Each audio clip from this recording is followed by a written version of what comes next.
지금 이 시간 여러분은 어디 계신가요? 혹시 잠자리에 누워 이 말씀을 듣고 계신가요? 아니면 하루 일과를 마치고 지친 몸을 소파에 기댄 채 눈을 감고 계신가요? 어디에 계시든 오늘 이 자리에 오신 것을 진심으로 환영합니다. 하나님께서 당신을 이 시간으로 이끄셨습니다. 잠시 눈을 감아보세요. 오늘 하루 어떠셨나요? 바빴나요? 지치셨나요? 아니면 마음 한켠에 무언가 무거운 것이 얹혀있는 느낌으로 하루를 보내셨나요? 우리는 신앙생활을 합니다. 주일마다 예배드리고 헌금도 드리고 기도도 합니다. 그런데 어느 순간 이런 생각이 드는 분들이 계십니다. 열심히 하는데 왜 나는 이렇게 불안할까? 드릴 건 다 드리는데 왜 마음에 평안이 없을까? 예배는 나가는데 왜 하나님이 멀게 느껴질까? 이 질문이 마음에 와닿으신다면 오늘 이 말씀이 바로 여러분을 위한 것입니다. 오늘 우리는 시편 112편을 함께 묵상하려 합니다. 이 시편에는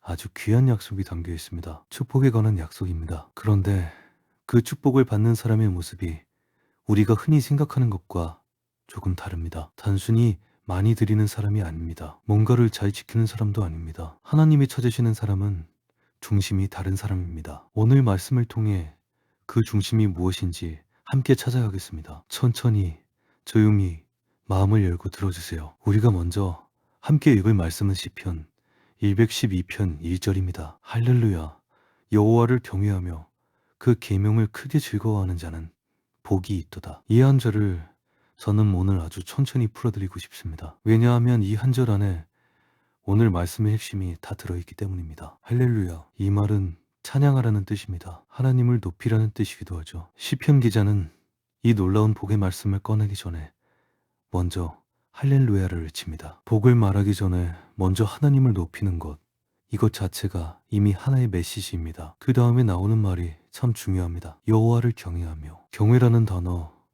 여러분은 이 단어를 어떻게 이해하고 계신가요? 무서워하는 것이다, 두려워하는 것이다, 이렇게 생각하시는 분들이 많습니다. 틀린 말은 아닙니다. 그러나 경외는 단순한 두려움이 아닙니다. 경외는 하나님이 얼마나 크신 분인지를 알고 그분 앞에서 나 자신이 얼마나 작은 존재인지를 인정하는 것입니다. 무서워서 벌벌 떠는 것이 아니라 너무도 크고 선하신 하나님 앞에서 자연스럽게 고개가 숙여지는 것, 그것이 경외입니다. 그리고 이어지는 말씀이 있습니다. 그 계명을 크게 즐거워하는 자, 계명을 즐거워한다는 것, 이게 무슨 말일까요? 계명은 하나님의 말씀입니다. 하나님의 가르침입니다. 말씀을 즐거워한다는 것은 말씀이 의무가 아니라 기쁨이 된 삶입니다. 해야 하니까 읽는 성경이 아니라 읽고 싶어서 읽는 성경, 지켜야 하니까 따르는 말씀이 아니라 따르고 싶어서 따르는 말씀, 그 마음이 바로 계명을 즐거워하는 마음입니다. 복이 있도다. 하나님은 이런 사람에게 복이 있다고 하십니다. 헌금을 많이 낸 사람, 교회를 오래 다닌 사람, 직분을 가진 사람에게 복이 있다고 하지 않으셨습니다. 여호와를 경외하며 그 말씀을 진심으로 즐거워하는 사람, 그 사람에게 복이 있다고 하십니다. 여러분, 이것이 오늘 말씀의 시작입니다. 하나님은 중심을 보십니다. 액수보다 마음을 먼저 보십니다. 형식보다 태도를 먼저 보십니다. 잠시 스스로에게 물어보세요. 나는 말씀을 즐거워하고 있는가? 말씀이 내게 기쁨인가? 아니면 짐인가? 정답을 내릴 필요 없습니다. 그냥 그 질문과 함께 잠시 머물러 보세요. 시편 112편 5절 말씀을 함께 읽겠습니다. 은혜를 베풀며 꾸어주는 자는 잘 되나니 그 일을 공의로 행하리로다. 이 말씀은 삶의 방식에 대한 말씀입니다. 어떻게 살아야 하는지에 대한 말씀이죠. 은혜를 베풀며. 이 말씀을 들을 때 우리는 자연스럽게 도를 생각합니다. 물질을 나누는 것, 그것이 은혜를 베푸는 것이라고 생각합니다. 물론 그것도 포함됩니다. 그런데 은혜를 베푼다는 것은 훨씬 더 넓은 개념입니다. 은혜는 받을 자격이 없는 사람에게 베푸는 호의입니다. 내가 이득을 기대하지 않고 누군가를 도울 때 그것이 은혜입니다. 이웃의 짐을 들어줄 때, 힘든 사람의 말을 들어줄 때 지나치던 발걸음을 멈추고 누군가의 눈을 바라볼 때 그것도 은혜를 베푸는 것입니다. 구워주는 자, 구워준다는 것은 내 것을 내어놓는 행위입니다. 되돌아오지 않을 수도 있는 것을 내어놓는 것, 그럼에도 불구하고 내어놓는 사람, 하나님은 그런 사람이 잘 된다고 하십니다. 그런데 우리는 반대로 생각할 때가 많습니다. 내 것부터 채워지면 나눠야지, 여유가 생기면 도와야지. 그런데 말씀은 다릅니다. 먼저 베푸는 사람이 잘 된다고 하십니다. 순서가 다릅니다. 삶 속에서 생각해 보세요. 우리 주변에 아낌없이 나누는 사람들이 있습니다. 그분들을 보면 참 신기합니다. 넉넉해서 나누는 게 아닌데 나누고 나면 어떻게든 채워지는 경험을 하더라고요. 그게 하나님의 방식인 것 같습니다. 그 일을 공으로 행하리로다. 공이란 바른 기준으로 행한다는 뜻입니다. 나눌 때도 도울 때도 하나님의 기준으로 행한다는 것입니다. 사람 눈을 의식하지 않고 보상을 바라지 않고 하나님 앞에서 바르게 행한다는 것이죠. 이런 사람이 시편 212편의 사람입니다. 은혜를 베풀고 공의로 행하는 사람, 하나님은 그 사람이 잘 된다고 하십니다. 세상이 뭐라 해도 상황이 어떠해도 하나님은 그 사람을 지키십니다. 이제 시편 212편 7절을 함께 읽겠습니다. 그는 흉한 소식을 두려워 아니하며 여호와를 의뢰하고 그 마음을 굳게 정하였도다. 이 말씀에서 저는 한 단어에 주목합니다. 흉한 소식. 여러분, 오늘 이 시대를 살면서 흉한 소식이 얼마나 많은지요. 경제가 어렵다는 소식, 병원에서 나쁜 결과가 나왔다는 소식, 직장이 흔들린다는 소식, 자녀가 힘들다는 소식, 뉴스를 켜면 전쟁 소식, 재난 소식, 무서운 소식들이 쏟아집니다. 이런 소식들 앞에서 우리 마음이 흔들립니다. 불안합니다. 잠이 오지 않습니다. 밥도 잘 넘어가지 않습니다. 앞이 보이지 않는 것 같습니다. 그런데 시편 112편의 사람은 다릅니다. 흉한 소식을 두려워하지 않습니다. 이게 어떻게 가능할까요? 그 다음 말씀을 보면 답이 나옵니다. 여호와를 의뢰하고, 의뢰한다는 것은 기대는 것입니다. 의지하는 것입니다. 내 힘이 아니라 하나님의 힘을 믿는 것입니다. 내 판단이 아니라 하나님의 인도를 따르는 것입니다. 흉한 소식이 와도 두려워하지 않는 이유는 소식 너머에 하나님이 계신다는 것을 알기 때문입니다. 상황이 어떻게 바뀌어도 하나님은 변하지 않으신다는 것을 믿기 때문입니다. 그 마음을 굳게 정하였도다. 마음을 굳게 정했다는 것은 결단입니다. 흔들리지 않겠다는 결단, 두려움이 아니라 믿음을 선택하겠다는 결단. 이것이 저절로 되는 건 아닙니다. 어느 날 갑자기 흔들리지 않는 믿음이 생기는 게 아닙니다. 매일 말씀 앞에 앉고 매일 하나님을 의지하는 연습을 하면서 조금씩 조금씩 그 마음이 굳어지는 것입니다. 여러분, 오늘 마음에 불안한 소식이 있으신가요? 걱정이 있으신가요? 두려움이 있으신가요? 하나님 앞에서 마음을 굳게 정해보세요. 이 상황이 어떻게 되든 하나님을 의지하겠다고, 결과가 어떻게 나오든 하나님이 함께 하신다고, 그 결단이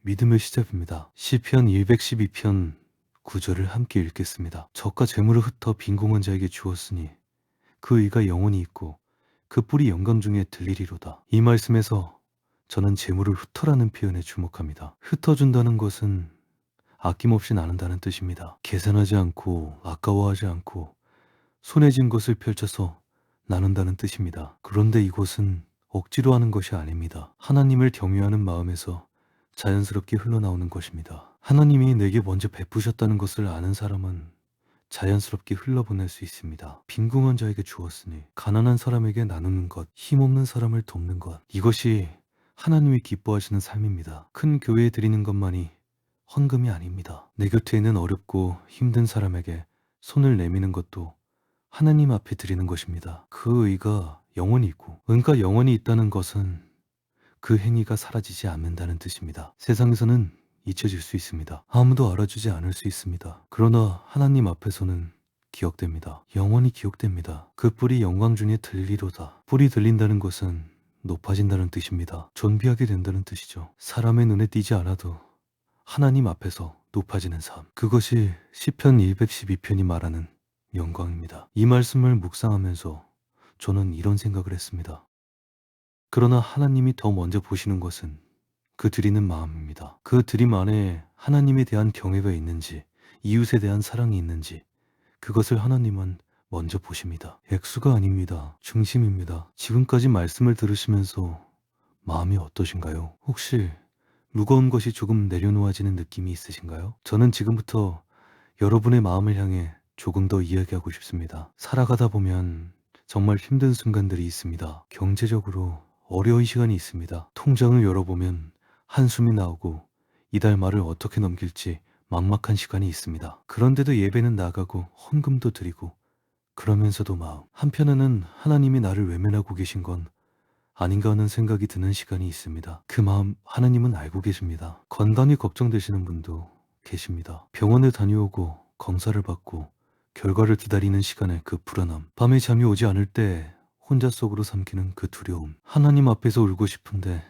어디서 울어야 할지도 모르는 그 마음 하나님은 알고 계십니다. 자녀 때문에 마음이 무거우신 분도 계십니다. 내 아이가 믿음에서 멀어진 것 같아서, 아니면 어떤 어려움을 겪고 있는 것 같아서 잠이 오지 않는 밤이 있습니다. 기도해도 응답이 없는 것 같고 하나님이 들으시는지도 모르겠는 그 긴 기다림, 그 마음 하나님은 알고 계십니다. 외로우신 분도 계십니다. 교회는 다니지만 진짜 내 마음을 나눌 사람이 없는 것 같은, 사람들 사이에 있어도 혼자인 것 같은 그 이상한 외로움, 가족들 곁에 있어도 마음은 외로운 그 고독함, 그 마음 하나님은 알고 계십니다. 하나님은 외면하지 않으십니다. 오늘 이 시간 여러분이 이 말씀을 듣고 있다는 것 자체가 하나님이 여러분을 이 자리로 이끄신 것입니다. 우연이 없습니다. 하나님은 지금도 여러분을 보고 계십니다. 여러분의 중심을 보고 계십니다. 말씀드리고 싶습니다. 시편 112편의 축복은 단순히 물질적인 것이 아닙니다. 물론 물질의 복도 포함됩니다. 그러나 이 시편이 말하는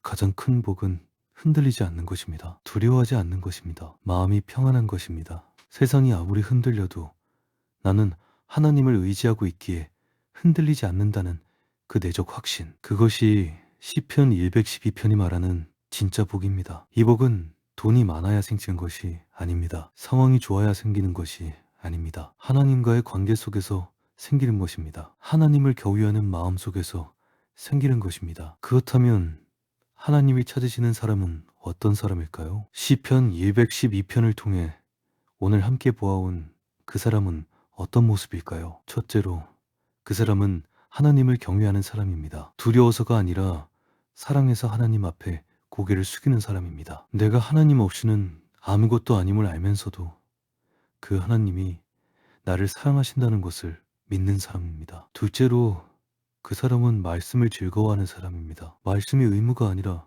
기쁨인 사람입니다. 오늘 하루 말씀 한 구절에서 위로를 찾고 방향을 찾는 사람입니다. 바쁜 하루 중에도 잠깐 말씀 앞에 앉는 것을 소중하게 여기는 사람입니다. 셋째로, 그 사람은 은혜를 베푸는 사람입니다. 크든 작든 자신이 받은 것을 흘려보내는 사람입니다. 내 곁에 사람을 외면하지 않는 사람입니다. 따뜻한 말 한마디, 작은 손길 하나도 아끼지 않는 사람입니다. 넷째로, 그 사람은 두려움 대신 믿음을 선택하는 사람입니다. 흉한 소식이 와도 무너지지 않는 사람입니다. 걱정이 밀려와도 하나님을 의지하겠다는 결단을 다시 세우는 사람입니다. 그 결단이 완벽해서가 아니라 매일 다시 결단하는 사람입니다. 다섯째로, 그 사람은 공의로 행하는 사람입니다. 사람 눈을 보지 않고 하나님 앞에서 바르게 살려는 사람입니다. 내가 보상을 받지 못해도 옳은 일을 하는 사람입니다. 이 다섯 가지가 완벽하게 갖춰져야 한다는 것이 아닙니다. 이 방향으로 걸어가고 있는 사람, 넘어지더라도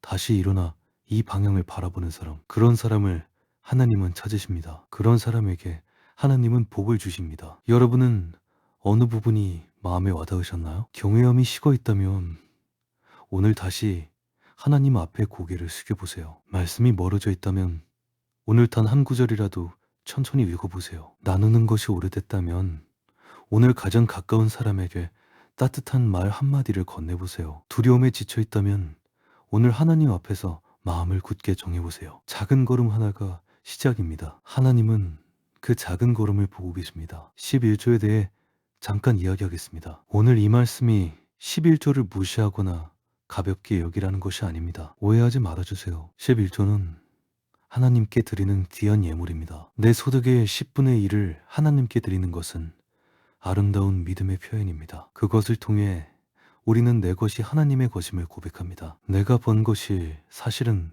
하나님이 주신 것임을 인정합니다. 그 고백이 담긴 헌금은 정말 귀합니다. 그런데 하나님이 더 먼저 보시는 것이 있습니다. 11조를 드리는 그 마음의 중심입니다. 두려움으로 드리고 있는지, 습관으로 드리고 있는지, 아니면 하나님을 사랑하는 마음으로 드리고 있는지, 그것을 하나님은 먼저 보십니다. 돈의 액수보다 중심을 먼저 보신다는 것, 이것은 11조를 드려도 된다는 말이 아닙니다. 오히려 더 아름다운 마음으로 드리라는 것입니다. 형식만 남은 헌금이 아니라 하나님 경외하는 마음이 담긴 헌금으로, 어려운 시절에도 신뢰하며 드리는 헌금, 풍족한 시절에 감사하며 드리는 헌금, 그 마음이 담겨 있을 때 하나님은 정말 기뻐 받으십니다. 고린도후서 9장 7절에 이런 말씀이 있습니다. 각각 그 마음에 정한 대로 할 것이요 인색함으로나 억지로 하지 말지니 하나님은 즐겨내는 자를 사랑하시느니라. 즐겨내는 자, 기쁘게 드리는 사람, 하나님은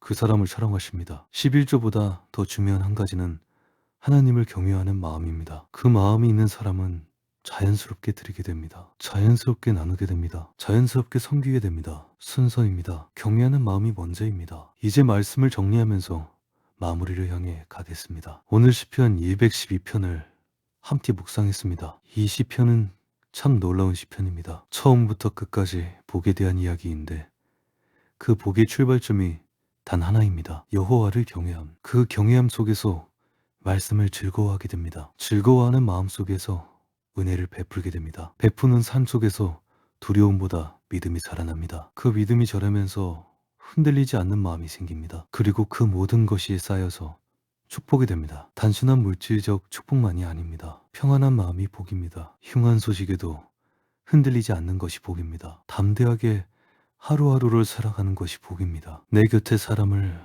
사랑할 수 있는 것이 복입니다. 이 복이 여러분의 것입니다. 하나님은 오늘도 여러분의 중심을 보고 계십니다. 완벽한 사람을 찾으시는 것이 아닙니다. 부유한 사람을 찾으시는 것이 아닙니다. 다 갖춘 사람을 찾으시는 것이 아닙니다. 단 하나, 하나님을 경외하는 마음, 그 마음을 가지고 오늘 하루를 살아가는 사람, 그 사람을 찾으십니다. 그 사람을 사랑하십니다. 그 사람을 붙드십니다. 여러분이 그 사람입니다. 지치고 힘들고 불안해도 그래도 이 시간 말씀 앞에 앉아있는 여러분, 완전하지 않아도 연약해도 흔들려도 그래도 하나님을 향해 마음을 돌리고 있는 여러분, 하나님은 그 마음을 보고 계십니다. 이 말씀이 오늘 밤 여러분의 마음에 작은 평안이 되기를 바랍니다. 소리 없이 조용히 그러나 따뜻하게 이제 마지막으로 함께 기도하겠습니다. 아버지 하나님, 오늘 이 시간 지치고 연약한 당신의 자녀들이 말씀 앞에 앉아 있습니다. 어떤 분은 경제적인 어려움 속에서 이 말씀을 듣고 있을 것입니다. 어떤 분은 건강 때문에 불안한 마음으로 듣고 있을 것입니다. 어떤 분은 자녀 때문에, 어떤 분은 관계 때문에, 어떤 분은 그냥 외롭고 힘들어서 이 말씀을 듣고 있을 것입니다. 하나님, 그 모든 마음을 아십니다. 그 모든 형편을 알고 계십니다. 오늘 이 시간 시편 212편의 말씀처럼 이 자녀들이 흔들리지 않는 마음을 갖게 해주세요. 흉한 소식이 와도 어려운 상황이 와도 하나님을 의지하는 마음이 굳게 서게 해주세요. 그리고 하나님, 오늘 이 자리에서 다시 한번 결단하게 해주세요. 말씀을 즐거워하겠다고, 하나님을 경외하겠다고, 내 곁의 사람을 사랑하겠다고, 작은 결단이라도 괜찮습니다. 연약한 결단이라도 괜찮습니다. 하나님은 그 작은 마음을 받으시고 그 위에 축복을 부어주실 것을 믿습니다. 오늘 밤 이 자녀들이 편히 쉬게 해주세요. 걱정을 내려놓고 두려움을 내려놓고 하나님의 품 안에서 평안히 쉬게 해주세요. 내일 아침 눈을 뜰 때 새로운 은혜로 하루를 시작할 수 있게 해주세요. 예수님의 이름으로 기도합니다. 아멘. 하나님은 오늘도 여러분의 중심을 보고 계십니다. 그 사실 하나면 충분합니다. 평안히 쉬세요. 오늘도 하나님이 함께 하십니다.